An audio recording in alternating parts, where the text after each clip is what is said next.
Hello everyone, जय Jagannath, Radhe Radhe. Welcome to my another mini blog. सकाल उठी मो सब कम सारी ये मोर ठाकुर पूजा भी सरी गला। मुझे टिके चौरारे पानी दे दे आसबि। तापर एपटे मु आमलेट करूली कि रुटी आमलेट कर सारे। आम विद्या मु खायापी गोटे आमलेट बनई एपटे आमलेट भी हो गला। एपटे माछ छाणुची। माछ छाणिकी आम बापा मु विद्या बसीगलु पखाड़ खायापी। पखाड़ आ माछ चकुड़ा। उपरू गली सुखेयापी। तो जोर गरम हो तो ठंडा पानी मिसे पीदेली कि शांति लगिला।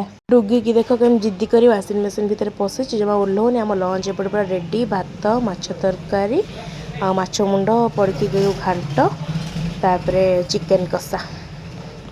डुगी फ्रुटी देखी केते खुशी हो जाऊँ। देखो मत भी केमती गेल कर पकाउछ फ्रुटी पीब बोली बहुत चालाक। तो इवनिंग मुझे मार्केट जाइली मोर किसी काम थिला। तो सेठी आसला बेले मार्केट रू एठी सुरमा रोल आउपटे मोमो नहीं आसिलु घर को।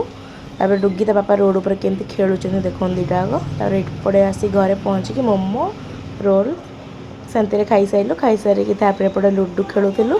लुडु खेल भितर पापा आनिक चाह देले कहले पीदे पीनेलु। तापर बरजात्री आसला दौड़िलु देखापी पांडा। देखो डुगी सांगे केमती लगुच सी भी डरुनी तो झुओ। तो राति डिनर आम रुटी को चिकेन रही। वीडियो भल लगे लाइक शेयर सब्सक्राइब कमेंट करेंगे जमा भूलें। Love you all.